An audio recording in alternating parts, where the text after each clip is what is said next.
जब भी हम भगवान को सच्चे मन से पुकारते हैं और उन्हें याद करते हैं, अच्छे कर्म करते हैं, तो भगवान हमारी सहायता करने किसी न किसी रूप में ज़रूर आते हैं। तो आज हम आपके लिए बहुत ही रोचक कहानी लेकर आए हैं, जिसे सुनकर आपके भी रोंगटे खड़े हो जाएंगे। दोस्तों, एक बार की बात है, एक औरत अपने 2 साल के बेटे और अपने भाई के साथ एक गांव में रहती थी। उसके पति का देहांत हो गया था। इस कारण वो अपने बेटे के साथ अपने घर आ गई और अपने भाई के साथ खेत में काम करके गुजारा करने लगी। उसके बेटे का नाम शुक्रण था और उसका मामा उसको बहुत प्यार करता था। दोनों मामा भांजा एक दूसरे के साथ खेला करते थे। कुछ समय पश्चात उसका मामा काम की तलाश के लिए कहीं दूर चला गया और बहुत दिन बीत गए, लेकिन वो वापस नहीं आया। कुछ दिन शुक्रण अपनी माँ से पूछता रहा कि मेरा मामा कब आएगा। उसकी माँ उसको बताती है कि वो बहुत जल्दी लौट आएंगे, वो पैसे कमाने के लिए गए हैं।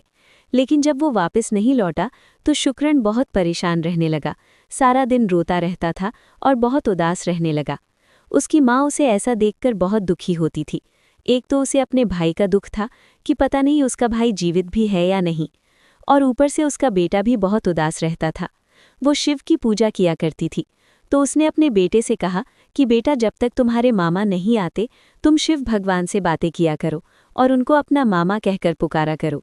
वो बच्चा बहुत बोला था और बहुत सच्चे दिल का था, तो वो ऐसे ही करने लगा, जिससे उसके मामा की याद उसे कम सताने लगी। और जब भी वो दुखी होता तो महादेव के सामने बातें किया करता था। एक बार उसकी माँ बहुत बीमार हो गई, तो उनके घर पर खाने को कुछ नहीं था, तो वो छोटा सा बालक भोजन की तलाश में दूसरे गांव की तरफ चला गया। तो उसे रास्ते में एक सेब का पेड़ दिखाई दिया। सेब के पेड़ के नीचे शिवलिंग रखा हुआ था और उस गांव वाले उस शिवलिंग की पूजा किया करते थे। तो बच्चा जब सेब तोड़ने लगा तो उसका हाथ सेब तक नहीं पहुंचा। वो बार बार कोशिश करता रहा, लेकिन उससे सेब नहीं टूटी। वो बहुत भूखा था और बोला था, तो उसे कुछ नहीं सूझा। वो शिवलिंग पर चढ़कर सेब तोड़ने लगा, लेकिन फिर भी उसका हाथ नहीं पहुंचा।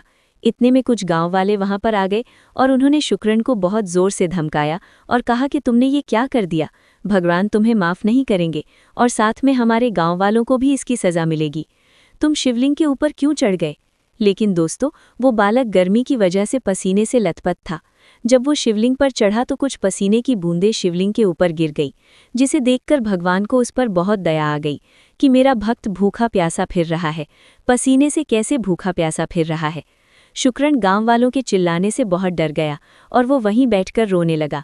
जब सभी गांव वाले वहां से चले गए तो भगवान वहां पर प्रकट हुए एक साधारण से रूप में और बोले, तुम्हें क्या चाहिए? उसने कहा, कुछ नहीं, मुझे बहुत भूख लगी है, मुझे कुछ खाने को चाहिए।